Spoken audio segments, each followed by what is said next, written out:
the next item, again, it's that time for the annual review of many things in the spring, looking ahead to next year. And this is an opportunity for the board to do an annual review and take a look at our proposed revisions to the Student Code of Conduct as would go into effect for the next school year.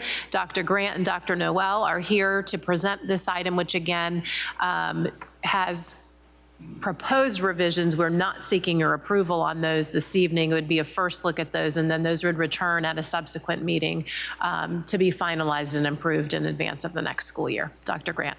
Okay, thank you, Dr. Cashwell. Good afternoon, Madam Chair, members of the board, Dr. Cashwell. This afternoon, Dr. William Noel, Director of Disciplinary Review Hearing Office, and I will share with you student and staff feedback, as well as a few proposed changes to the 2025-2026 Code of Student Conduct. The changes are not extensive, but are certainly meaningful and worthy of discussion. The board did tremendous work last year and was proactive in addressing the topics we will discuss this afternoon. With your leadership, the policy has progressed so well that only minor adjustments are proposed. We recognize that these minor changes are designed to support schools in implementing the policy, as well as to ensure consistency across schools and classrooms. As you will hear shortly, the proposed changes presented for your consideration and discussion today focus primarily on two areas: the use of cell phones and other smart devices by students, and the eligibility of students with specific community criminal charges to participate in our graduation exercises. I will now turn the presentation over to Dr. Noel, who will provide a detailed overview of these recommendations. Thank you, Dr. Grant. Before we get into the actual proposed changes, I'd like to remind you of some annual considerations that go into this presentation and share a bit about how we solicited feedback this year in particular. Each year, we consider feedback from HCPS stakeholders, changes in state and federal law, local implementation challenges, and new technology that may impact the educational environment. This year, we solicited feedback from many of our advisory committees, such as the Student Advisory, Teacher Advisory, and Principals, to ensure we were collecting feedback from stakeholders with different perspectives. As we know, cell phone and smart devices continue to be an incredibly important topic, and this was the #1 topic raised in our discussions with various committees and groups. Additionally, we deployed a survey to all HCPS secondary teachers on our cell phone policy and practices, which you will hear more about later. At a meeting with the superintendent's student advisory, we garnered feedback about whether or not the existing cell phone policy or enforcement mechanisms needed to be changed in any way. Here you see the questions we asked students as we dug deep into the topic. Overwhelmingly, they affirmed the positive impact that the enforcement of our cell phone policy has had over the last year, noting an impact on instruction and socialization amongst peers. Generally, students thought schools were enforcing the policy, but there were some varied experiences. A majority of students also thought the rules are fairly applied. However, our students also reported seeing and experiencing inconsistent enforcement. This spring, we also sought input from our teachers about their experiences and suggestions. I met with the Teacher Advisory Committee, and we deployed an online survey and invited all of our secondary teachers to provide input on the topic. We asked questions about their thoughts on language, the implementation support available with classroom lockboxes, and the ability of administrators to fairly and consistently enforce the policy. As you will see, their feedback aligned to what we heard from students, generally a very positive impact on instruction, some variation in enforcement, and some suggestions for additional changes. We heard clearly from all stakeholders that the changes made this year have unequivocally impacted instruction and student engagement in a positive way. One teacher offered feedback to the open-ended question related to instructional impact. Students not having their cell phones available to them during class have significantly improved their attention and engagement. I've also seen students far more willing to communicate with their classmates rather than staring at their phones. The cell phone policy has also clarified what teachers should do if a student is caught on their phone during class time. But we also wanted to know about challenges associated with the policy and practices. We asked teachers taking the survey about how often they're experiencing issues with unauthorized use by students. Nearly 40% reported daily issues, and another 19% cited weekly challenges, which takes us to our next theme of enforcement. Our stakeholders share that consistent enforcement is the biggest challenge with the policy and practice. This was true of students, teachers, and principals who have varied experiences this year. About half of our teachers who responded to the survey reported using storage containers, while others report requiring students to use their backpacks. A significant majority report feeling supported by their administrators, but we still have room to grow in that area. It goes without saying that consistency is key. When policies are enforced consistently by every teacher, it sends a clear message to students that the rules are non-negotiable. In addition, it emphasizes how consistency creates a unified approach and reduces confusion for teachers and students. Everybody knows what's expected. Ultimately, consistent implementation helps students to understand that policies apply equally to everyone, which in turn supports fairness and discipline. A clearer and more uniform approach allows for a streamlined response and empowers teachers to handle infractions without needing to involve administrators at every instance. In some of our discussions with teachers, we asked about additional restrictions. And while in the survey, teachers organically raised the issue.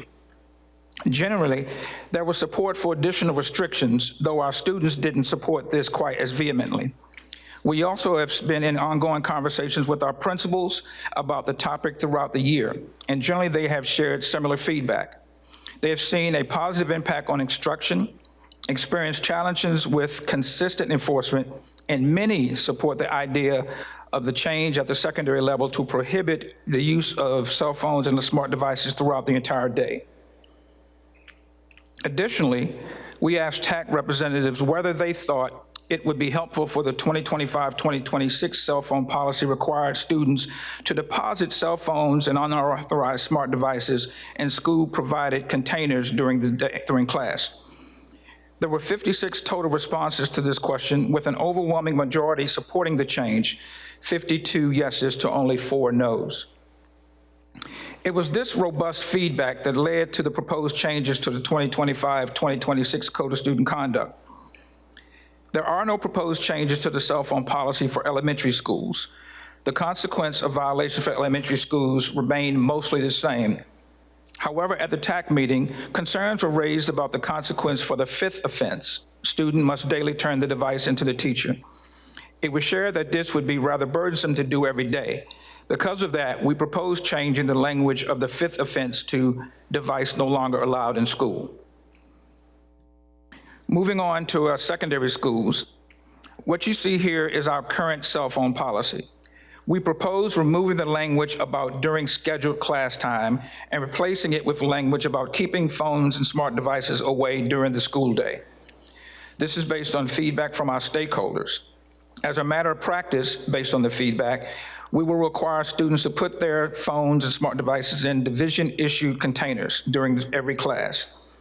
This will provide even more consistency throughout and between schools. They will keep their phones and devices away in their personal belongings during class change and at lunch. The consequences for violations of a secondary school policy remain the same. It is important to note that school-level consequences should not ever include suspensions or expulsions of a student for only a cell phone violation. There are exceptions to the cell phone policy. Our schools understand the procedures and have been working with families to work through a process to meet our students' needs. It is worth noting that the practice has been in place in HCPS throughout the year, but we are making the language clear and more transparent for all by recommending this language is incorporated into the Code of Student Conduct. The proposed language states, any student pursuing an individualized education plan, Section 504 plan, individualized health care plan, or limited English proficiency plan may possess and use a cell phone or smart device on school property to monitor or address a health concern or an accommodation or assistive technology support. Moving on to another important topic, the last proposal has to do with SBAR code BESO 18 and whether or not students with certain community criminal charges may participate in our graduation exercises.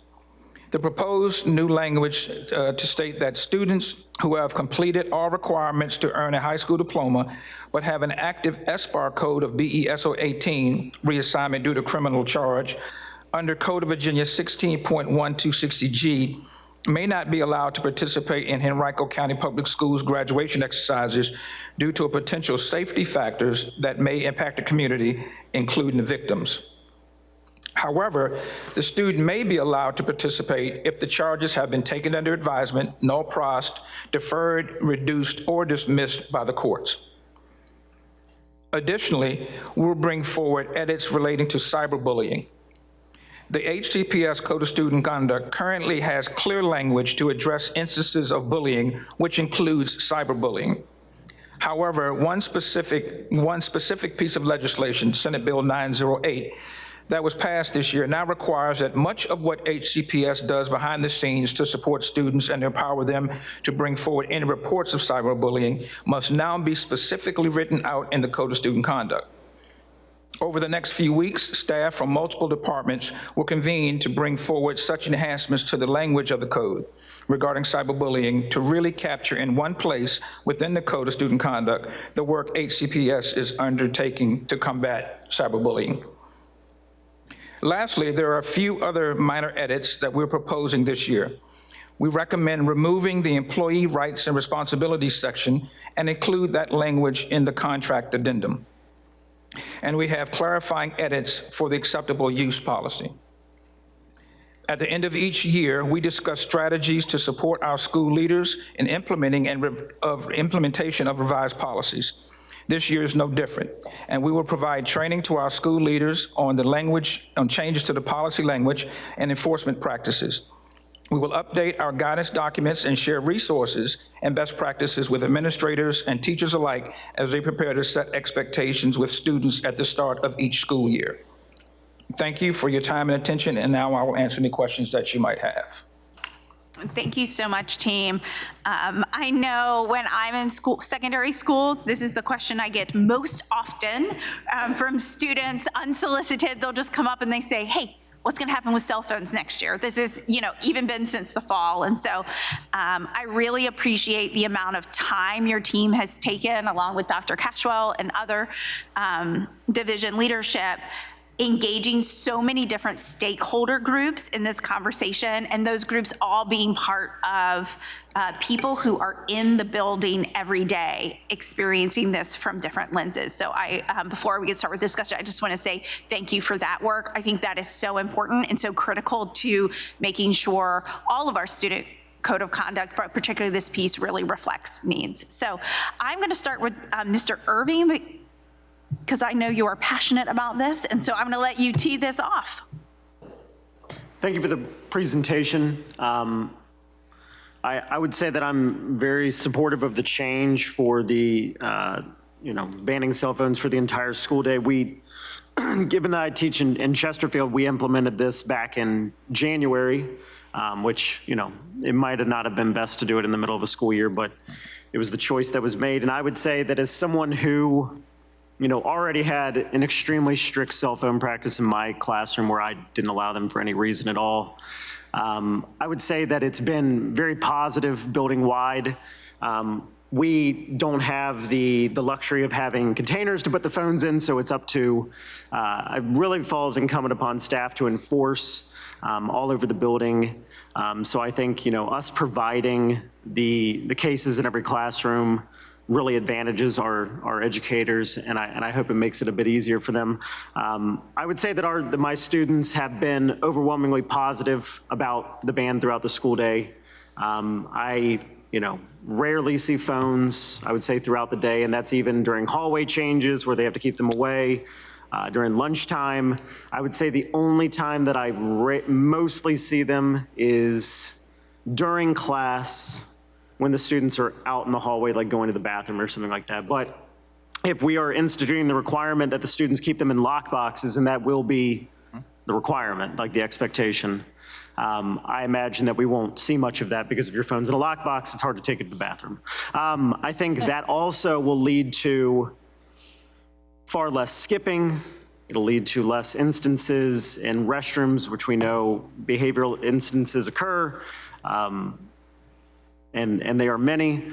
But my hope is that this helps really alleviate those concerns. I myself have noticed with the phone ban that attention among students in class is they're much more engaged than they have been previously, and that's obviously fantastic. I think my end of the year assessments have shown that so far we're really succeeding in a way that I think students haven't for a while, and I'm hopeful that that'll bear out in the data as we move forward and we continue forward with this process. I did have a couple questions about the data that was collected.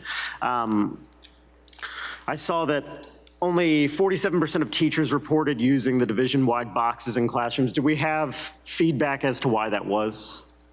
Now I can get that information for you, though. Okay, yeah, because I think that's a concerning number to me. I think, I think that plays in a little bit to only 70% of our teachers feeling somewhat supported by their administrators. I would love to see that a number approach 100%. I know we'll never reach 100% fully, but I would like to see it tack as close to that as possible. But the 47%, I think that, it's either, I think that there's some laxness naturally with some people who are not, their personality is not inclined to be as authoritarian, I think, with the enforcement of rules. But I also think that maybe there's some apathy feeling, well, my administrator's not going to support me on this anyway, so why am I even doing this? I would encourage folks to not take that mindset because I feel like if you're holding up your end of the bargain, that's all that you can do. And you as an educator, if this is the policy, you need to carry it out to the best of your ability because then you can at least say, well, I did everything I could. And if something else is happening, then that's somebody else's responsibility, not yours. Right. You should be doing everything that you can to limit it, because I can say for myself, I was one of the strictest people in my building before the total ban came, and it was the easiest for my kids because it was every single day, the answer is always no. And I think something with the school day ban, it makes all this a lot easier. The answer is just always no. It becomes very black and white. It's not, well, the student's in this situation or this situation, the answer is just always no. And I think our young people benefit from things being very clear rather than, blurry occasionally.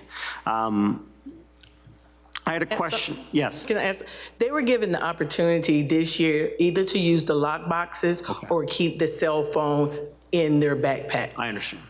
Okay, so that may not have been, okay.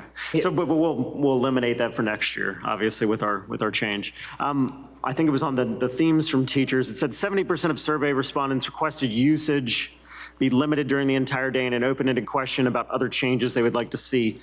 What were the other changes they'd like to see? Because I'm guessing, if I'm thinking of the survey, is you select one and maybe not all, or how did the breakdown of that question go? That's the, I think it's the next The other slide. changes that they would like to see is the consistency of all teachers utilizing the lock boxes. Okay. That was the biggest one. Yeah, and I can say as an educator, I think that that's one of the hardest things to enforcement is when a kid says, well, my other teacher doesn't do this. Right. And it's easy to respond, well, I'm not that other teacher, but I do think that when people don't follow the policies as they're supposed to be, it does undermine morale and it undermines the enforcement. So I do hope that we will see the consistency because that's remarkably important, and it makes buy-in easier for the students when rules are always evenly applied and they know what the expectation is every single time. I did have a question about the proposed consequences for secondary schools. And I don't think that was in the presentation because there was not a change. So I have questions about language, and I'm reading out of the book right now. It says failure to comply with the policy mentioned above will result in the following actions. And then on the third and fourth offense, we changed the word school level consequences shall be applied to may be applied. What was the rationale behind that change? The change there is because under the governor's law, they said that cell phone offenses by itself won't constitute suspensions or in-school suspension. But if it's a matter of you're using your cell phone and you've been told to put it away and you're being defiant, then there's a possibility that building level consequences may apply. That's why I figured if we change it from shall to may, that would take care of that. Yeah, and I guess the way, you know, what we call things matters, right? Because I think, you know, we have in-school suspension level offenses for defiance of staff requests. And so, you know, I think getting creative with language, because for me, when I look at it this way, if we're not able to offer an in-school suspension for these types of offenses, I would really think changing the way that we're doing the consequences might make sense. Because I think, you know, if we're not able to levy a consequence that is more than just the parent having to come pick up the phone until the fourth time that you do it, perhaps it makes sense to get rid of our first offense on here and go immediately to the first time that your phone is taken, your parents have to come pick it up. I think that we need to incentivize the behavior we want to see. And if I'm a kid and I know that the first time I get my phone taken, my mom or my dad's going to have to, or my guardian's going to have to come pick it up, and that may not be today, I think I'm going to think a lot harder about whether I'm going to do this or not my first time, because I don't want to lose my phone potentially if it's taken on Friday and I not get it back till Monday or Tuesday. And the situation, if it's the third or the fourth or fifth time, then it's more than the cell phone issue. At that point, it becomes a matter of defiance. Okay. And then the school level consequences may apply at that point. Okay, okay. And one of the things, and I appreciate your feedback, and we can certainly continue discussion, particularly with our administrators who are dealing with the consequences portion of this code, to make sure that there's understanding.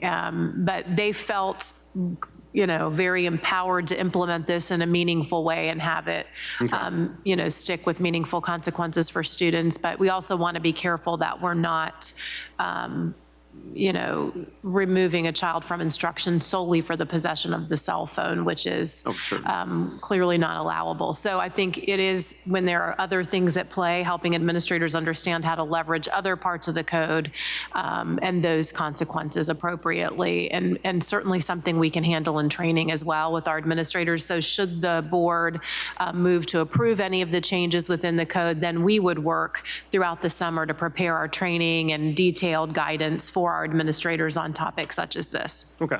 No, that all makes sense to me. I thank you for providing the clarification around the may, and I agree with what Dr. Cashwell just said. I would still be in support of having the parent and the guardian retrieve the device even on the first attempt. I know that one of our middle schools, and the name is escaping me at the moment, is currently seeking this path, and I think that's the correct one. I think we have to make the consequences such that that makes you think twice about what you're going to do before you do it. Because I do think that most kids will follow the rules. But I think if you make them think twice that I may not be able to get this for 3 days just for taking it out, I'm going to think twice about doing that. So that's certainly a change that I would encourage us to pursue. Everything else makes total sense to me. I thank you for the presentation and the work that y'all do. I know that this is a large undertaking, and I appreciate the survey data. I think that's huge, getting feedback. And I do think that it's very encouraging that our students recognize that this is a good thing for them.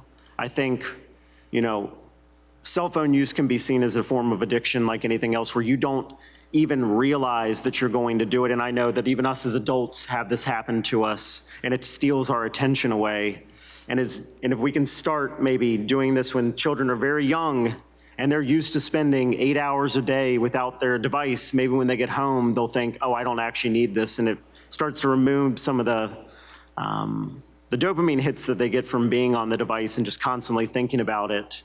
And maybe we can help encourage a new class of young people to break a habit that I think all of us wish we didn't have. And we can't cure all of societal ills this way, but I do think doing a piece and removing distractions and being able to focus on what we're here to do, which is educate students, I think it makes the job a little bit easier. Thank you. Thank you, sir. Thank you. Thank you, Mr. Irving. Ms. Kinsella? Thank you. Been waiting on this presentation. I feel like this year was perhaps, being such a large division, a phase in of what does the cell phone policy look like in Henrico schools. And by and large, I think it's gone really well, as the presentation showed. And as Mrs. Shea said, and Mr. Irving, I appreciate how many stakeholder groups we got feedback from. I can say on this, I've not heard anything negative about it, except for maybe what it looks like in practice day to day, right? Like tracking offenses. And to that, I have a question about how do we track the offenses for cell phones? It is through PowerSchool, right? The same as other disciplinary tracking? Yes, ma'am. Correct? And on this one, is the teacher is responsible, not admin, or in some cases, maybe this is to the consistency piece, who is responsible for entering? The admin would be responsible for, Okay. the teacher would make the referral, or any staff member who witnessed the Right. offense, and then it would be handled by the designated administrator. Okay, so but through PowerSchool, all of it is through, and Any we do have school-handled technology. discipline is monitored and tracked that way. Okay, just for clarity, I had students both through Student Government Day and Student Advisory who, Mr. Madison, Mr. Irving, you just hit on it, that actually said, as a result of this policy this year, they actually used their cell phones less after school, or at least thought about use after school when they had the choice, right? So I think that's been an unintended great consequence of this policy, that students are actually using some self-control and maybe choosing to be off the electronics. Right. So what does it look like at lunchtime or in the halls if you're going to have an infraction, if you're a student? What does that look like? Well, the understanding is that cell phones are not used at all during the school Right. day. The only difference now is during class, we require them to have them in the school-issued containers. Right. During class change and in lunch, they're supposed to be in their backpacks, but not allowed to use. So, right, but what does that look like when, as we know, If a student the were brain, to yeah, not the brain is follow not that. fully developed until Yeah, 25, right? So then we that would impulse follow the control. consequences, That and, would be- that would be anything, perhaps depending on the circumstance or the moment, or when this is occurring, in a hall change or lunch. Okay.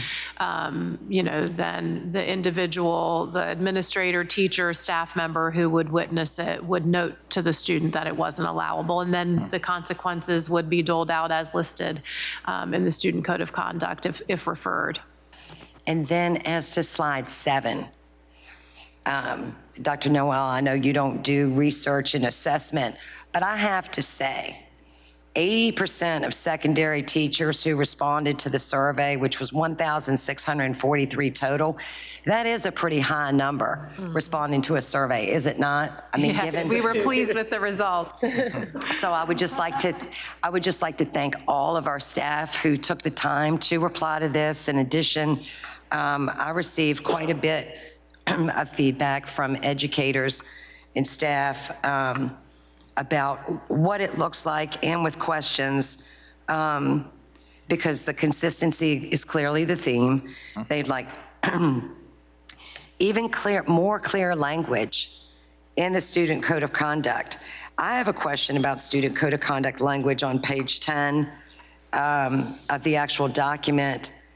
Must retrieve the device. Parents must retrieve the device. From where? Like, that is always from the office, correct? And it is during business hours, right, of our schools. That's correct. The administrator, when there's an offense and a consequence, the administration would be notifying the parent or guardian anyway, and that would be part of the conversation, would be the retrieval of that. Because from staff, what I've heard is, could we provide as much clarity in the document? I know sometimes less is more when it comes to policy, but staff has actually asked me, quite a number of them, for as much clarity and as much detail as possible, because this is the document students and parents sign at the beginning, read and sign at the beginning of every year. In addition to that, I received requests from staff about communication. What does communication of this look like to our families, and training, right, for our staff? What does that look like?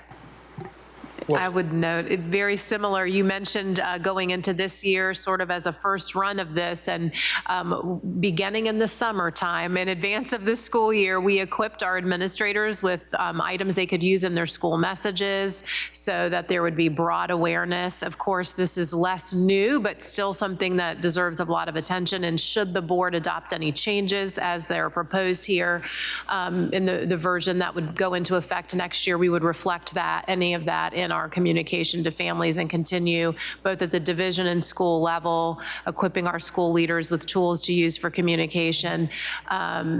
And certainly one of the things the team has done a great job. They put together ready-made, turnkey, if you will, PowerPoints and resources for student code of conduct assemblies that are developmentally and level appropriate for students to hear, all about the rules and the associated consequences at the beginning of the year. Again, making it very clear what expectations are and setting those in the buildings at the beginning of the year. So certainly would start in advance of the school year and run throughout the duration as needed, and we would equip our folks with the tools to do so. And then my last question is, how is it going this year? Because I know it's looked differently in the classroom setting, for example, and I'm trying to think about what it's going to look like for our students who do have the exception, whether it's a medical exception or an IEP exception, to have the phone. What does that look like? So For them, like, are they just going to, I would imagine, get called out frequently? This has occurred all throughout this school year. This process was set forth at the beginning of the year, and we guide our schools through a consistent practice with this to make sure we're meeting student needs appropriately. And whether a student have an accommodation that allows this use or any other different scenario during the school day, it would certainly be known that it's allowed. And student wouldn't face a consequence. Our teachers, whether a student has an IEP or 504 plan or other medical plans, are made aware of what a student's specific needs are so that there's clarity at the beginning of the year. Okay, so maybe Or in the whenever it's hallway set up. or during lunch would be the only time where it would be a question, right? Yes, and we would make sure, administrators will know who in the building has this allowance. No, I support this, and even the students from Superintendent Student Advisory and from Student Government Day said they very much appreciated, if this was what the board was going to be discussing and moving forward with, they very much appreciated the phased-in approach. And like I said, great unintended consequences as a result, right? They actually chose not to be on their phones as much outside of school. Thank you very much for this presentation. Thank you so much, Ms. Kinsella. All right, digging in. So I support whatever helps teachers, administration, and building staff to be able to do their jobs most effectively when it comes down to it. I spent a lot of time in classrooms in various schools, and I know that there are wide-ranging opinions from some of the adults in the building on what options are the best path forward, though clearly from those that participated in some of our stakeholder groups and the survey, which I really, again, appreciate y'all's work and also their participation. There seems to be a majority direction for that. I want to, as we possibly move forward towards this change, just make sure we're equipping staff with whatever they need to focus on teaching, the business of teaching, learning, and student safety at the end of the day. And so it sounds like, the consistency of enforcement is where some of the challenges are coming in. So, really for us as a board and as division leadership to look at how do we support consistent enforcement. And so if that's with the changes that have been proposed for the student code of conduct, if that's what we need to do in terms of a policy level, I support that. But just making sure as we implement in the schools that we're giving them anything that they need to support consistent enforcement. I'm glad to see that number rise to 70% of teachers who feel like they have support from their administration to follow through with this. Like Mr. Irving said, I'd love to see that number get close to 100, but we're certainly making progress in that, in both the policy and the implementation. I would love to hear, I think it's too soon for right now, but as the coming weeks come, I would love to hear some reflection from Fairfield Middle School as to what the impact of their change that they made post-spring break has been. How has that impact student teaching or student learning, and also the staff's ability to focus on teaching and learning yeah, so that's kind of what we're looking at for next year, and to see what gains or what challenges have come with that to help us have an idea of staying ahead of anything we need to next year for implementation if we move forward with this change. Another thought I have, which actually ties in a little bit to the next section of acceptable use of technology, is another concern I have as we move forward to less and less access to the cell phones is that some of the phone activities will get pushed to having on the computer. So when I started in the classroom, smartphones weren't a thing. They just had laptops, right? And so a lot of the activities they're doing now on their phone happened on the laptop. And so we have securely, right? We have a lot of things in place, but we also know that our students are often smarter than we are and sometimes come up with workarounds. So I just want to make sure our teachers are equipped with what they need to appropriately monitor what's happening on the laptops, especially with the size of some of our classrooms and the class size within some of our classrooms, and growing bodies of students. It can be hard for teachers to constantly circulate and get where they need to be, while they're working with one student, but trying to monitor the laptop of another student, that sort of thing. And so really engage within division leadership about what supports can we provide teachers in that respect to make sure we're not just moving phone activities then to the laptop. We want to mitigate the distractions as a whole. And not just move the problem elsewhere. But again, I support whatever helps our teachers, administrators, and building staff focus on teaching and learning. And I appreciate the significant work and conversations that have gone into this to figure out how we solve it best in Henrico. I know Mr. Irving wanted a redirect. Yeah. So Mrs. Kinsella brought up the point about what does it look like for enforcement during lunch and class change, and having experienced this myself, I do think that that's going to be one of the biggest challenges in terms of just how it goes reported, like logistically. Because say I'm outside my classroom in between class change like I'm supposed to be as an educator, and I see a kid with their phone, are we going to be offering to schools like, this is the step-by-step of how teachers communicate that? Is that like a Google form, or is it just sending an administrator a message saying, check the camera in this hallway at this time? Like, what does that look like logistically to make it ease of access? Because I think the kids, the only way that this works is that if you pull it out in the hallway and you get seen, you could just have your phone taken later in the day and you'll think to yourself, oh, that's when it happened. And I think that matters for enforcement. In terms It certainly does. And so should the board adopt the change, then we would work on our guidance. And so going into this school year, we provided really good guidance for our administrators to share with teachers, and we would update it accordingly to give advice related to the changing of classes and those sorts of things to assist. And, the other thing is we're also always open to change. So we recognize recognize that how things look in August and September and the guidance we've given may need to be revamped some. So we're certainly going to stay tuned in to our administrators and teachers like we would with the implementation of anything. And if we can provide more support or more guidance or shift practices a bit, we'll certainly be responsive to do that so that we are implementing the policy in the code as you've intended it to be. Okay.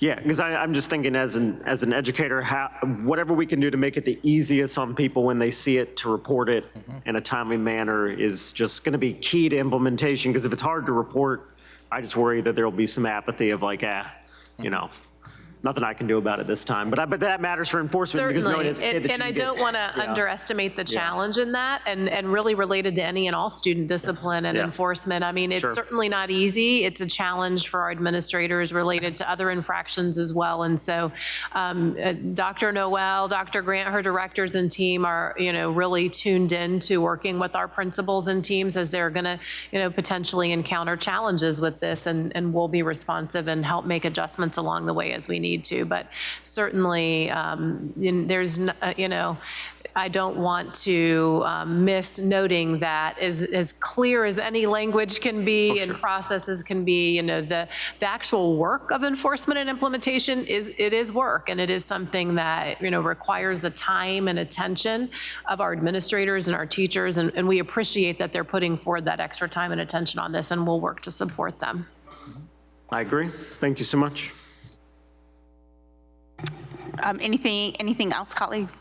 You know, and I, you know, agree with so much of what was said. And Dr. Cashwell, I appreciate you bringing up that division leadership will continue to be nimble and responsive to how things are implemented. And I think that ties a little bit back into the clarification I tried to give about policy earlier. So the student code of conduct is the policy, and then the regulations and the implementation is separate. And so we are taking action on the code of conduct, the policy at a future meeting, but it's still important to us to understand what those implications are on regulation. One of my schools has confiscated over 1,000 phones this year. And so, you know, really looking at any adjustments we make, how do we, for teachers, but particularly admin in this scenario, help them still be able to do their wide range of other responsibilities that go beyond being the phone police. And so again, lots of work's been done here, lots for the board to think about how do we continue to let our staff concentrate on teaching, learning, school safety, and try to take phones out of the mix as much as possible. So thank you for y'all's work. Anything else? All right, that's all. Thank you.